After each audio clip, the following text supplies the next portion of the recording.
Here from North America watching, or if you're in Israel, it's just after 7 o'clock in the morning. And in Toronto, it's just a little bit after midnight. I'm joined with Baruch and Yoseph, who is live on Harbite on the Temple Mount. We're going to be discussing, well, there's a lot to discuss, obviously, with especially what's going on right now. Um, Baruch, what comes to mind is, Pesach. We sing V'hi Shiamda, and in every generation they rise up to destroy us, and God Yep. saves us. And we just saw on, let me point it out, on Shabbat, Iran firing hundreds of missiles and drones and just trying to wipe out Jews in Israel. And Hamas on Simchas Torah slaughtered Jews. And just before this Iranian attack, Ramadan, the government of Israel, they say we have to respect Ramadan and let the people who hate our guts go on the Temple Mount. And even that day when Iran made it clear that they're firing missiles at Israel, you had Islamic groups, mobs on the Temple Mount that were praising the attack from Iran. So, Vahishi Amda, Bora, what could you tell us? You're there, you lived through it, and give our Well, viewers inspiration. okay. Welcome to the Temple Mount. We're right before Passover. We're just a few days away. This Shabbat is called Shabbat Hagadol, the great, the great Shabbat, because this is on the Shabbat before we left Egypt is when the big miracle happened, when the Jews took the god of the Egyptians, the sheep, and took it and tied it to their bedposts. When the Egyptians asked, "What are you doing with the sheep?" Which they said, in 4 days we're going to slaughter the sheep, and the Egyptians couldn't do anything, which shows when you're not afraid and you're willing to risk your life that that big miracles happen, which is what we see from this present war, where we see Israeli soldiers willing to give their lives, and we see the big miracles that occur. So that's definitely, and that's Rabbi Kahana was one of his main points, as we know, was the term of Misirut Nefesh, to be willing to give of your soul, and by doing so, you're showing that you really believe and trust in Hashem and God, and then as like as what we say, like midah keneged midah, a measure for a measure. You believe in me, you trust in me, then I will perform miracles for you. If not, then we won't get miracles, and that's basically the bottom line. Um, so the like you mentioned before, we just finished the month of Ramadan, which coincided with the month of Adar Bet, second Adar, and uh, and we tried to do everything possible to stop the Muslims from coming up here on the Temple Mount during Ramadan, including we filed a petition to the High Court of Justice. We tried to get the um, police minister Ben Gvir and the police to prevent to at least put metal detectors at the entrance to all the entrances to the Temple Mount, as the only metal detectors that exist are the entrance that the Jews and the tourists come through. But all the Muslims come through entrances that have no metal detectors because they're great people, they're peace-loving people. They would, God forbid, never do anything violent, right? They only just killed a few years ago two policemen up here when they brought in guns because there are no metal detectors. So we tried to, and the last time the police put metal detectors up after they killed those two policemen, no Muslims came into the Temple Mount. They refused to come in. So we said, okay, uh, put the metal detectors back. They've proven that they are not worthy of being trusted for anything. They're murderers, they're rapists, they're butchers, and they're all Hamas supporters. Uh, And we said, alternatively, if you don't want to accept that point, at the very least, don't be anti-Semitic, don't be discriminatory. Take down the metal detectors that you put up there for the Jews and the tourists. There's no reason why we should have to go through them, and they don't. Well, of course, they never related. Nobody ever dealt with that issue. They can't deal with it because there's no answer for that issue of why Jews and why not Muslims. But we went to the Supreme Court. They said, well, there are security considerations, and we're not going to intervene for security considerations. Why? If security considerations would mean you want to put up the metal detectors, not put them up. So anyway, it was obviously a waste of time. We were trying to prove a point, and what we did is that there's no justice here. There's no concept of fair play, and we are second-class citizens, maybe third-class citizens in our own country. So, of course, as you know, the Muslims came up here during the Ramadan, and with Hamas flags and banners, and did their thing as expected. I wouldn't expect anything else.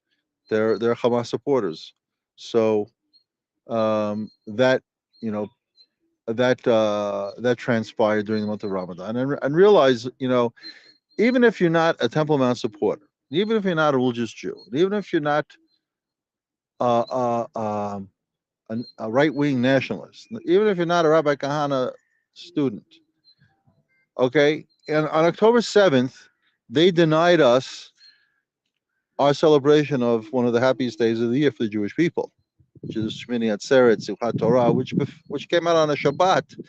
There's only one time that there could be a greater day than that. That's Yom Kippur that falls on Shabbat. Well, they ruined our holiday, yet we have to respect their religious rights and guard their religious rights. No, the payback at least should have been no Muslims on the Temple Mount during Ramadan. And of course, that didn't happen because, like everything else in this country, the government, it does everything it does. They consider, how will the goyim, how will the nations look at it? What will they say about us?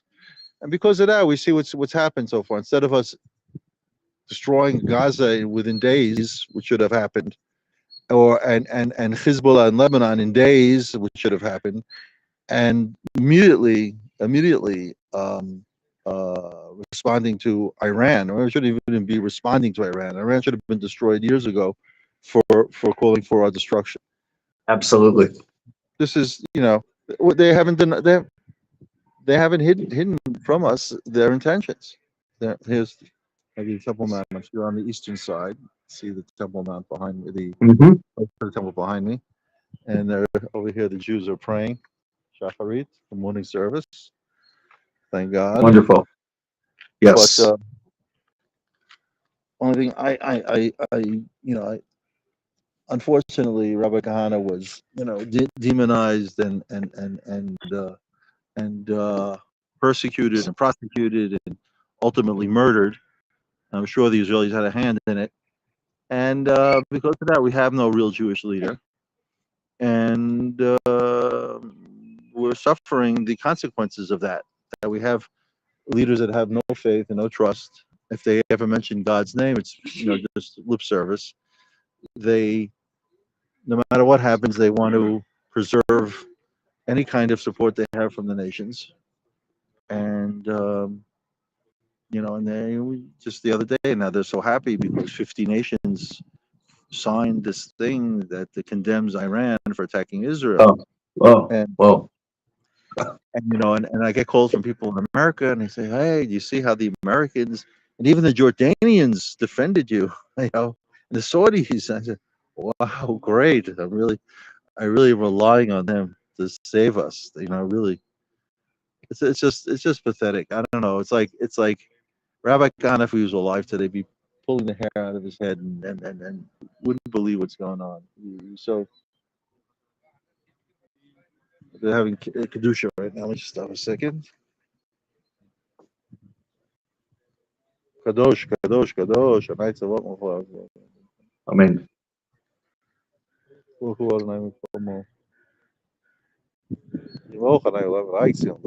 Hallelujah.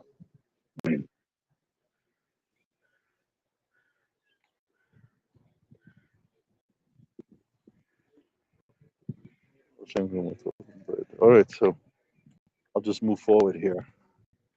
So I But want Baruch, with that idea about a lack of proper leadership in Israel, what about the emerging generation, the youth right now who are in the army that I'm just hearing wonderful things about them. How do you see it? Yeah, definitely. I mean, I spoke to my son, Malkiel, my youngest son, was in Gaza for the first round for 3 months. Then he came out for a month, then he went back in for another month in Khan Yunis. He saw a lot of action there with his unit. He saw big miracles that occurred there. I think I mentioned what had happened, the miracle Sure. that occurred. But the bottom line is that he said it's like a whole different atmosphere there where there's no, there's great unity, and it doesn't matter what what your political philosophies are, whatever. There's unity amongst everybody. He says, you come out of there and you come back to the reality here outside the war zone, and you can't believe what you hear. You can't believe what you see. It's like a dual reality. It's also, I would compare it to coming up to the Temple Mount. You've been up here, and you're outside the Temple Mm-hmm. Mount, down by the Kotel, and then you come up here and you realize you have two different. Oh, It's like two different 100%. realities. It's a total different. Especially, just before you get on Harbai at the Temple Mount, when you're going up the bridge or the walkway up there, and you look down and you see the Kotel, and you have this anticipation for Harbai going up. And then once you get on Harabayat, you see this is it. This is real. I've spoken to people who don't come up to the Temple Mount, don't believe you should come up, and they're down. They Right. leave the hotel, and they look at Harabayat as being like it's like walking on the moon or something. It's you know, it's beyond the uh, human possibilities of walking here without being some kind of extraterrestrials. That kind Right. of crazy. It's just unbelievable. Just I don't know how to explain it. I don't know what's going through their heads. I don't know why they think that they're so holy that they're holier than thou kind of thing, that they don't come up here because they think they're so holy. Right. Yeah. Uh, and that's a big problem because not only is it the ultra orthodox, the Haredi, that for most part don't come up here except for a handful of people. It's even the national religious for the most part don't come up except Right. for a Right. certain element of right wing people, or people that understand that we should be up here. That if anybody should be up here, it's us. That all of Right. these fears of us being impure because we don't have the red heifer yet is not relevant to come up to the Temple Mount. And Right. either they don't know how to learn or they haven't learned, and they just they rest their case on misbeliefs, or they misconstrue what was taught to us. I mean, the Rambam clearly came up here when he came to Eretz Israel, and he made the day that he came up here, the 6th of Cheshvan, as a Mm-hmm. personal holiday for himself and his family, and his Right. descendants.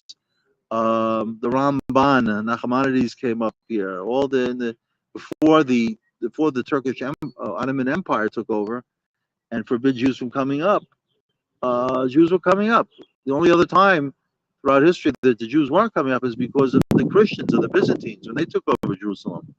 But other Mm-hmm. than that, the original Muslims, whatever they were, they did not only did they not prevent Jews from coming to the Temple Mount, but the this here, the Dome of the Rock, which is right over here, which is not a mosque. It's a Right. monument to the temple. So the man who built it said he asked the Jews, "Where did the temple stand? I want to build a monument to it. It shouldn't sit like with nothing, no dedication to it." So he didn't build a temple, but he built a monument. Right. It's just unfortunate that after 2,000 years we finally come back, and this is what we have to face. We have to face first and foremost rabbis who it shouldn't be called rabbis. It shouldn't be called anything. If they don't support coming to the Temple Mount and renewing the service here, especially now we have Passover coming up. We have the Passover sacrifice, which is one of the main traditions one of the main commandments that we have to perform. It's compared to the Brit Milah, to the circumcision, which you know how important that is. That's the basic basis of Judaism, and yet here we have the Temple Mount for 57 years. Now it'll be 58 years, and we still don't have the Passover sacrifice. We now have a lot more Right. awareness to it amongst the people because they realize that there's nothing going on except for what we're doing. The rabbis don't have any plans. The government, the political leaders certainly have no plans for this place other than leaving it in the hands of the Muslims. The security, the Shin Bet, the Mossad, the army are more than happy to leave it in the hands of the Muslims because they think that this place, and I've heard this before, they think that this place will deter any attack upon us, and we see it didn't. I mean, the Iranians almost hit the place, Right. when they fired. We saw the missiles over the Temple Mount. So Yes. that's another fallacy. That is, if this place is going to protect us because the Muslim world won't attack Israel because of the Temple Mount. Believe me, they could really care less about the Temple Mount deep down. Their place is Mecca and Medina in Saudi Arabia, but this place has political values to them. In fact, before the 6-Day War, the cave of the Machpelah in Hebron was considered more holy. What they call the Ibrahim Mosque was more holy to them than the Temple Mount. And then they suddenly, they're very good at that. They said, "Well, oh no, well, that's a mistake. Temple Mount's more holy than the Machpelah." And that's why, they don't fight as hard for the Machpelah as they do for the Temple Mount. And the Jews fight a lot harder for the Machpelah than they do for the Temple Mount. So we have a lose-lose situation here. So we have a very, very strong standing in the Machpelah because of the Arab default and the Jewish default on the Temple Mount.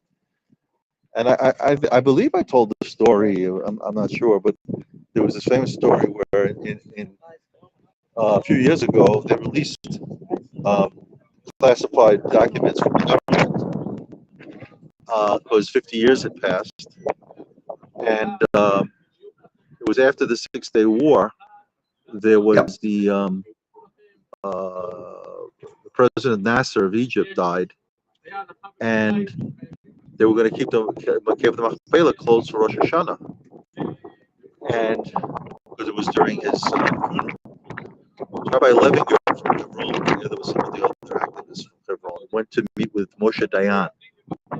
Right. Dayan, no quick friend of ours, but he was at the time the defense minister of Israel back in '71, I believe, and he was always known as being the one that turned the Temple Mount over to the Muslim Waqf, to the Islamic Waqf. So the amazing thing that came out in the protocols was after Rabbi Levinger presented the case of allowing the Jews at least one day in the Machpelah on Rosh Hashanah, Moshe Dayan says to him, he says, I can get you guys to daven on the Temple Mount.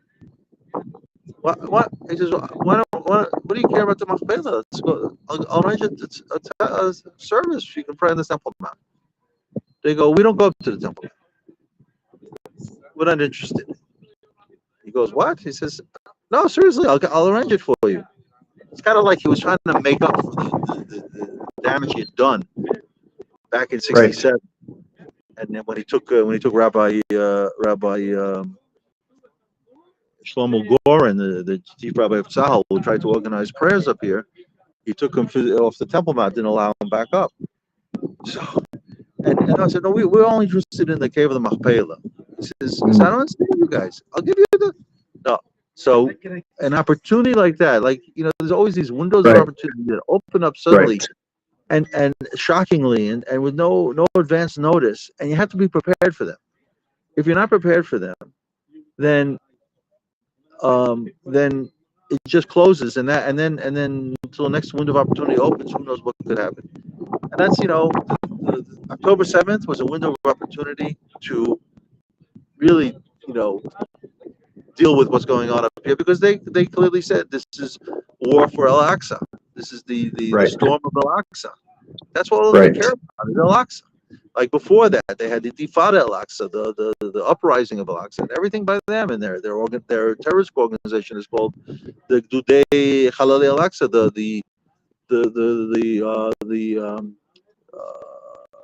the brigades of the fallen of Al-Aqsa, and everything is like this. Did I have to spell it out any better for us to understand what their goal is? That's the goal. The goal is to kill all the Jews on the way to Al-Aqsa and free this place from the Israeli conquest. That's the way they look at it. There's no peace with them, and all our lives are at risk because of this Islam. And Islam should be made an illegal religion. They should be removed from the Temple Mount totally. The Islamic Waqf, the trust, should be thrown out of Israel, and that would be a normal response to what's been going on here. But there are no normal people running this country. Because they fear the Goyim. They have no trust in belief in Hashem. They don't understand anything. They don't understand about anything about Jewish destiny. So we have all these windows of opportunity that open up, and then they close, and nothing. And then, next to me is sitting Rabbi Yoseph Elbaum, who's one of the founders, the founders of the movement that come to the Temple Mount. He said back in '67, he thought like any moment now they're gonna start building the temple, and we're doing the services, and he's waiting, and nothing's happening, and finally he goes to the chief rabbi of Jerusalem, and he says, what is going on? Why aren't we starting to build the temple? Why are we not renewing the service? What's happening? He looks at him and says, what are you, crazy? What are you talking about? We're not renewing any service, and we're not building any temple. Wow. Couldn't believe it. He said, that's the chief rabbi of Jerusalem. Could care less about the Temple Mount. He cares about the temple. And then they all blame him. For Pesach, it's so central. The Beis Hamikdash, the rebuilding. So there's this fear. I'll tell you what, we're stuck in the twilight. The Vilna Gaon, one of the greatest sages from the exile, who was, he's recognized by the Haredim, but more or less his real followers were the national religious, who came on Aliyah and built a state and built an army and did like he said, do all these things that need to be done physically in this world to bring back the redemption. So, and one of the main focal points that he said was, when you want to go from one era to the next, okay, you were in exile, now you want to be redeemed, okay? There has to be something done to physically show that era has ended. He said that's done by a sacrifice. He said, in Egypt, the Passover offering was the sacrifice that was done to show the end of our bondage in Egypt. Right? We didn't leave until we did that. We had to do that. even though we're in Egypt, we're in this place of impurity and idolatry and so on. But this is what we have to do, and we do that. Okay, and then right after that, we can leave, and we left. Okay, and then now we're in the desert, and we're about to receive the Torah. What do we got to do? We got to bring sacrifice. We got to bring sacrifices again to show the end of the non-Torah era into the Torah era.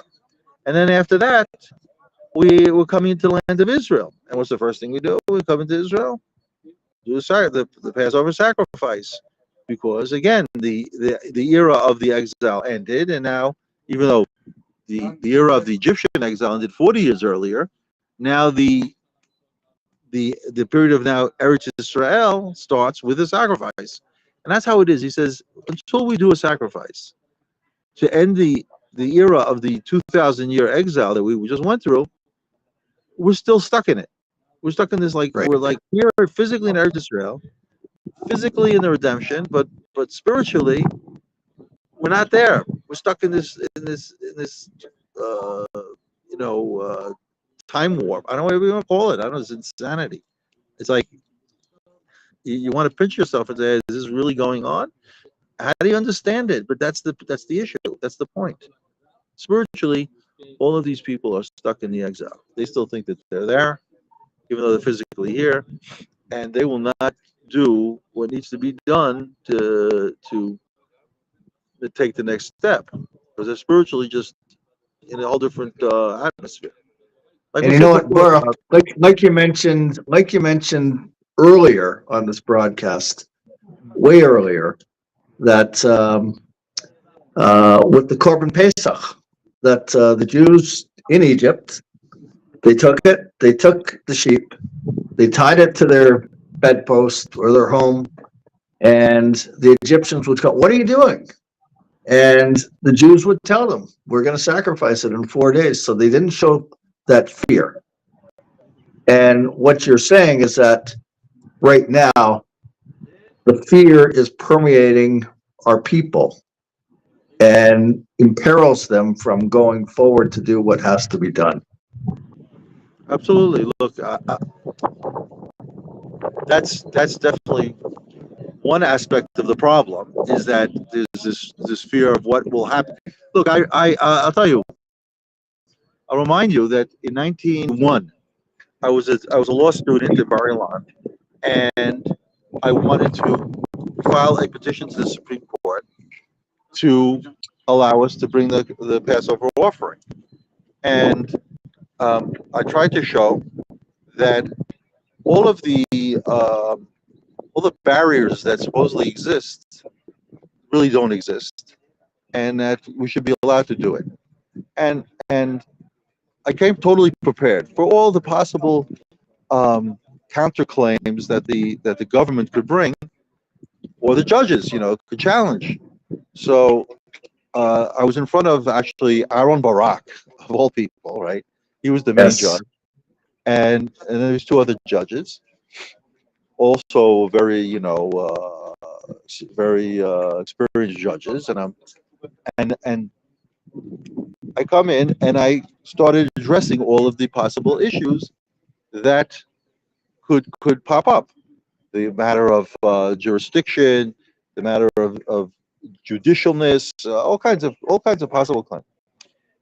And every time I started addressing one of the claims, Aaron Barak would say to me, okay, let's say we give you that. Okay, we'll give you that. It's judiciable. There's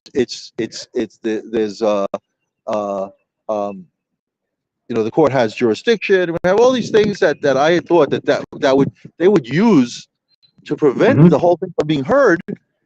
So they go, okay, good. I see you address that issue. All right, go ahead. Get to the bottom line. So so I was like kind of shocked. I'm like, wow, I'm already at the bottom line, which is great. The bottom line is that there's a concept of things have to be what they call in English is things have to be like they have to be like fair. They have to be. The Muslims have the Temple Mount 365 days a year. The Jews don't have the Temple Mount at all.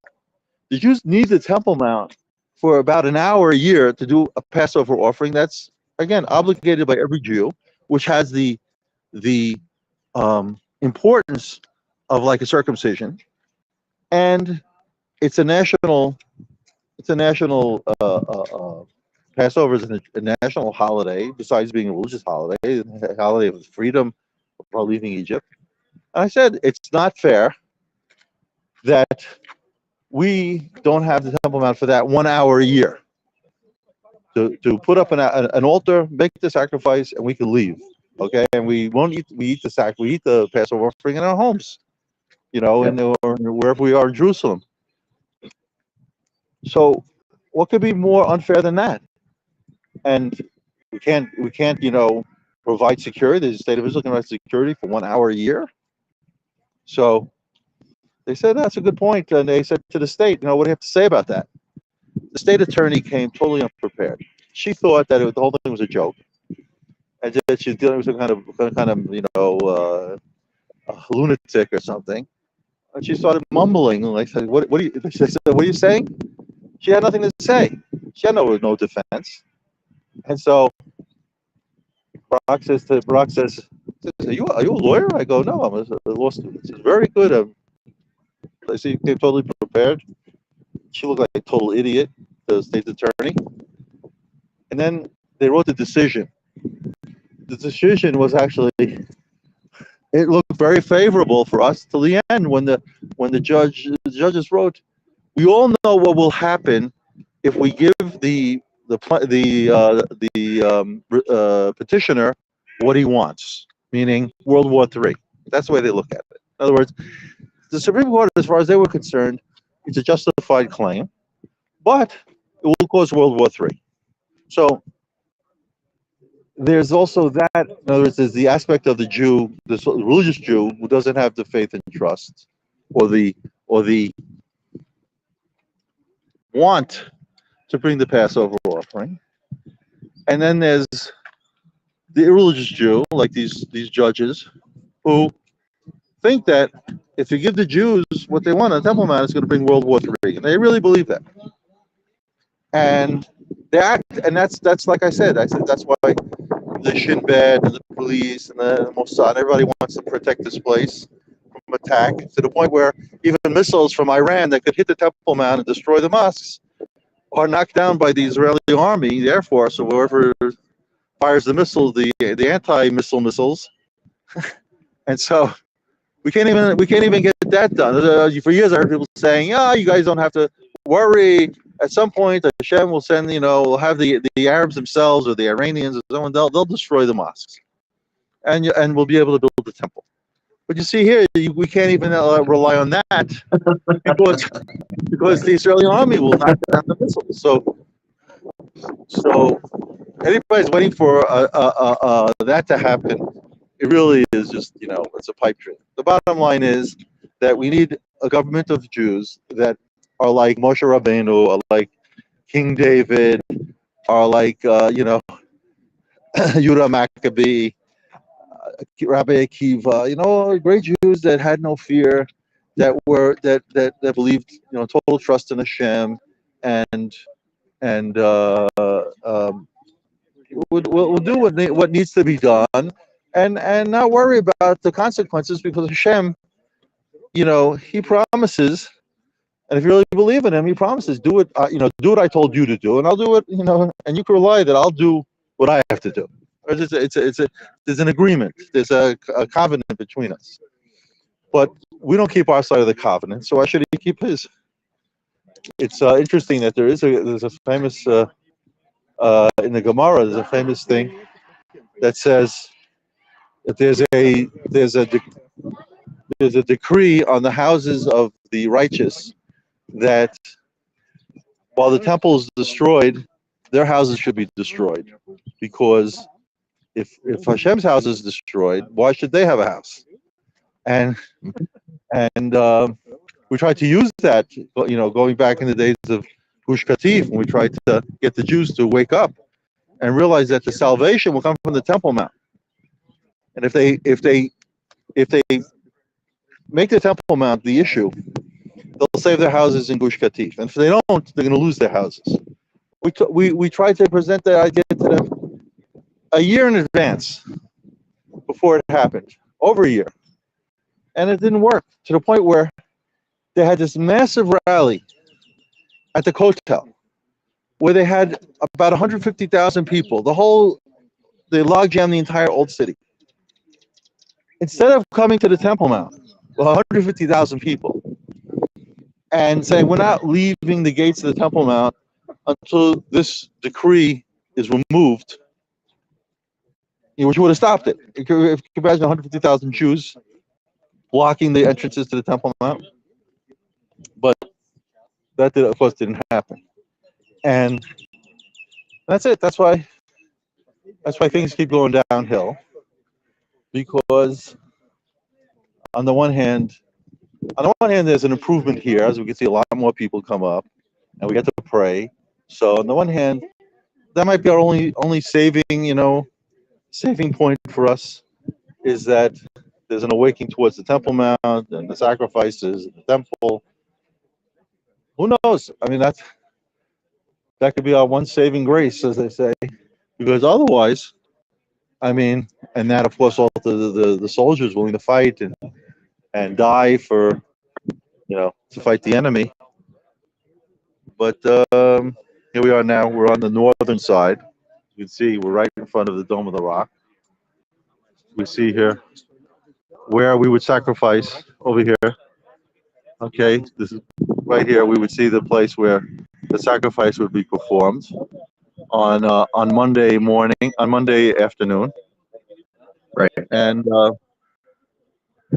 but we still see here the remnants of the Ramadan, right? All of these poles up here that they have from the Ramadan, when they had all of these tens of thousands of Muslims up here defiling the place. So this is it. Here we see there are a nice group of Jews here today, and Yeah. it's the other day, after all our complaints against Ben Gvir, the minister of the police of the national security, about what's going on here in the Temple Mount, he came out with a notification that he's plans on doing all kinds of actions to improve the sovereignty of the state of Israel over the Temple Mount. Whether he does or he doesn't, I have no idea. If he does, that'd be very good. And if he doesn't, it wouldn't surprise me, because so far we haven't seen much. But again, if at this point finally he realizes how bad it is and how much everybody relied on him in being in the position that he is, in charge of the police, that he would improve the sovereignty, he would improve the rights of the Jews on the Temple Mount.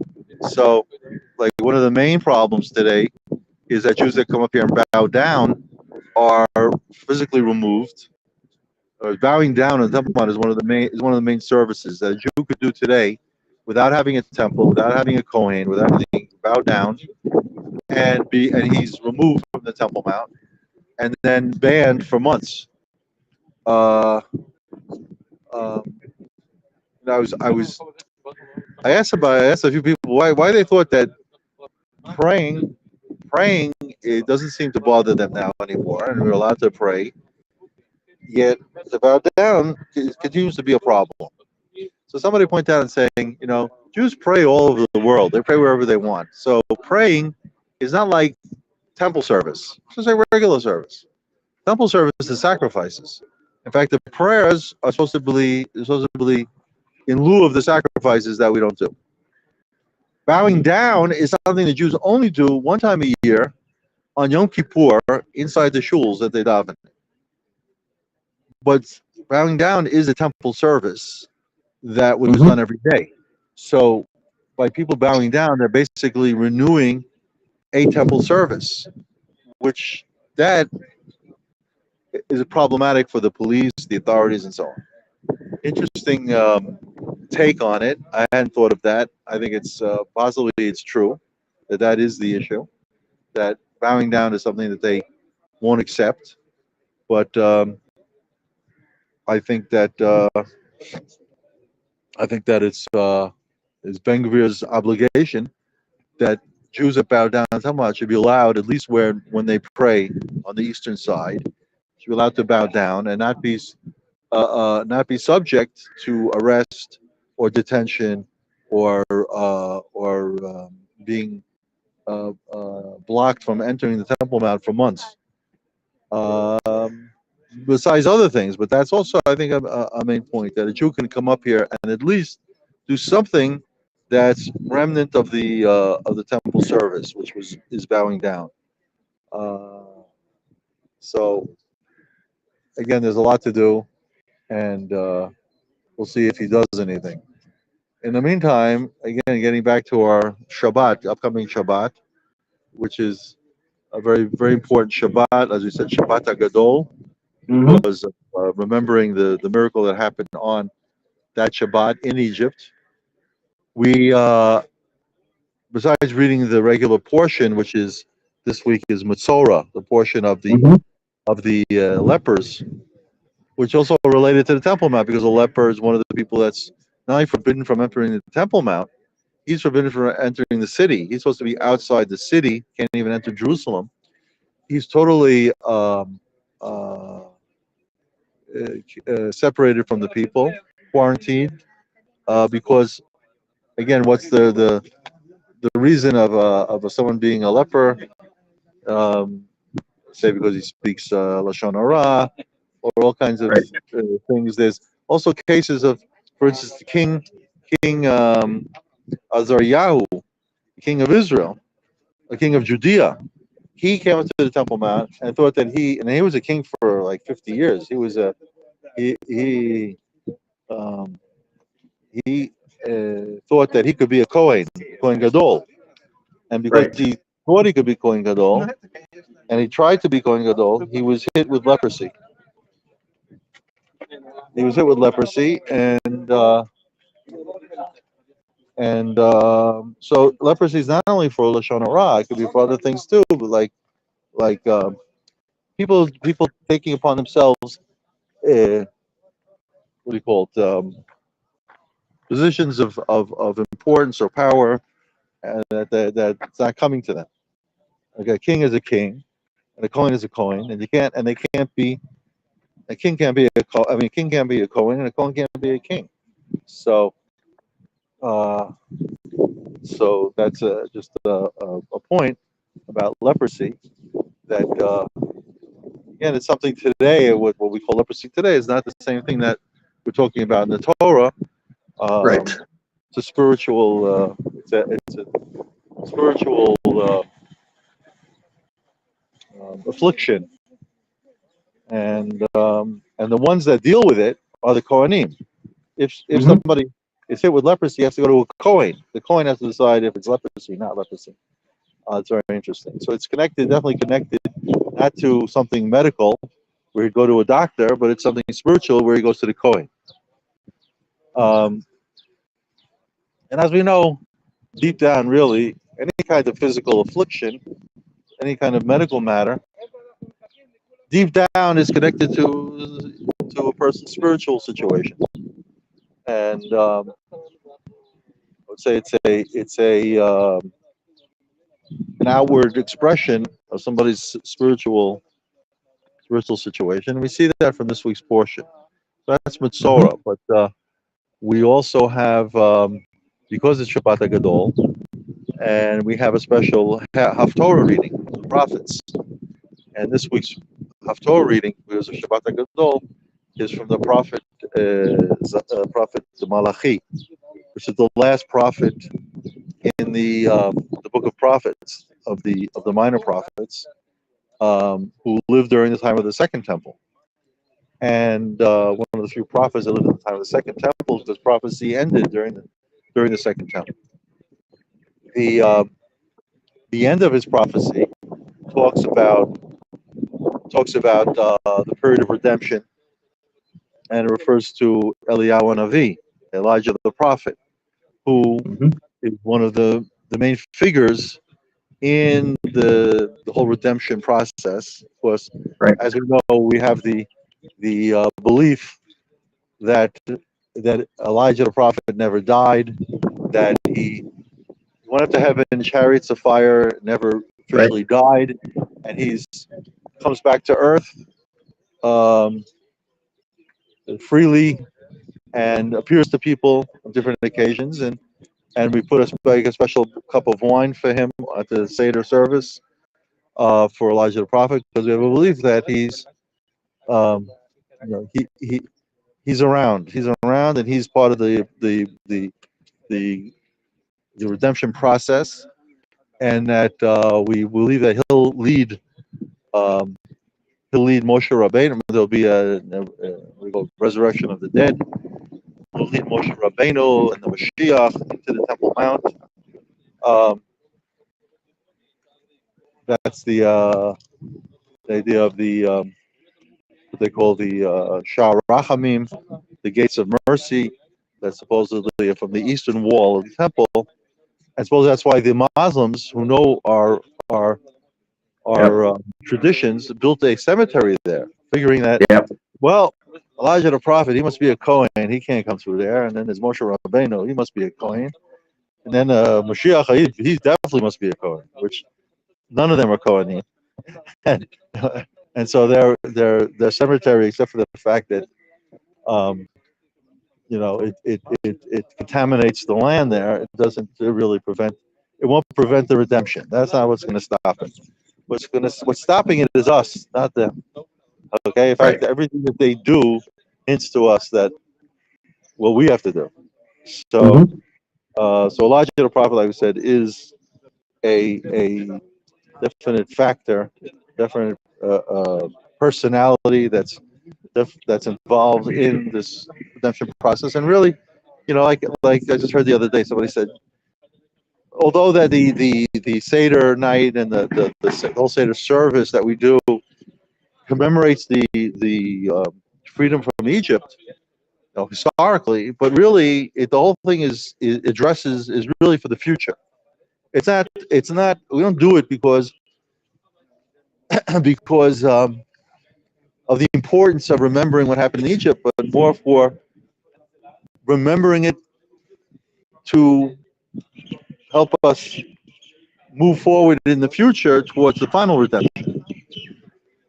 That, I think, that point is missed in the Seder service of most people. Most people just are into folklore and tradition and Mhm. all these things that are very nice, but that's not the focal point of the whole thing. The focal point is the future, right? Some people live in the past, and some people live in the future.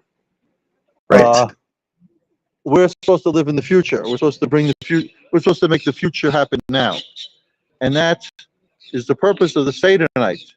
And if you miss that point, why even who needs the whole thing?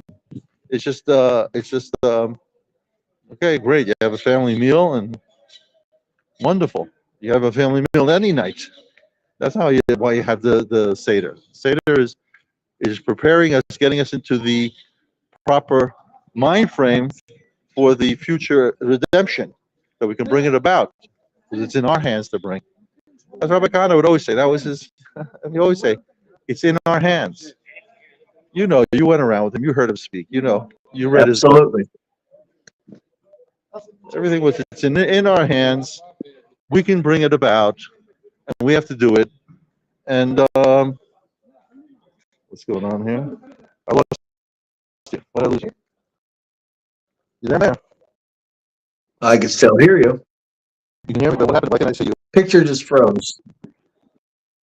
What does that mean? What do I do now? No, the picture froze. Hmm. Hmm. I don't know. Should I log off and log on, or should we just end it here, or what do you want to do? There. Yeah, you're now cutting in and out. log off and I'll log on. What's that? Log on again. I'll log.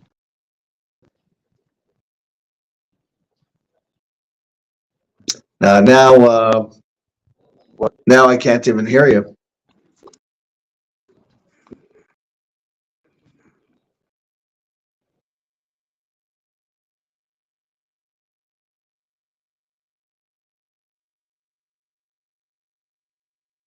Well, let's see. Purpose of the Seder night. And if you missed that point, right, the whole thing. I can hear you. It's Yep. Wonderful. How are you doing? You feel any night. You can see me? That's why you have the Seder. Yes. Well, I don't- Preparing us, getting us into the proper mind frame Oh, now you're up. to the deduction. Oh, boy. About. I don't know what just happened. We always say, it's in our hands. Baruch, I don't know where you are now, but listen, I can't see you on this unless you appear in the next few moments. We'll conclude it, but no, I can't see you. Baruch, thank you very much for giving us your message, giving us the proper Pesach message, referencing everything. It was great. Many people are watching this, especially on Twitter. That's where it's at on social media. I want to thank you for joining us, and we'll certainly do it. We'll continue next week during Holomoid and from the Temple Mount. But thank you very much, and let me wish everyone, all my friends and supporters, that you should have a great Pesach. And we're living in historic times. And as Baruch made it very clear that the message from Pesach, the original Pesach, is that the Jews took the sheep, which was considered a deity by the Egyptians back then. And the Egyptians said to them, "What are you doing with that?" As the Jews tied it to their homes, they said, "Well, in 4 days, we're going to sacrifice it." And the Jews displayed no fear. No fear, and they're ready to meet the call from Moses and from God. And that's the challenge today. We see the anti-Semitism all over the place. We hear the mobs. Go back to Europe. Go back to the gas chambers. We see the mobs celebrating when Iran fires missiles at Israel, hoping that many, many Jews will be massacred. There's no talking with them. We see the Democratic Party in the United States being overtaken by these supporters of Hamas. Progressive values? Not a chance. Anti-Semitic values. And we have Jewish values. And we have to stand for the truth. And that's the purpose of the podcast, the Never Again live show, to spread the truth. And we'll continue to spread the truth and change hearts and minds amongst our people. No fear. Thank you very much. Have a great Pesach. Please share this.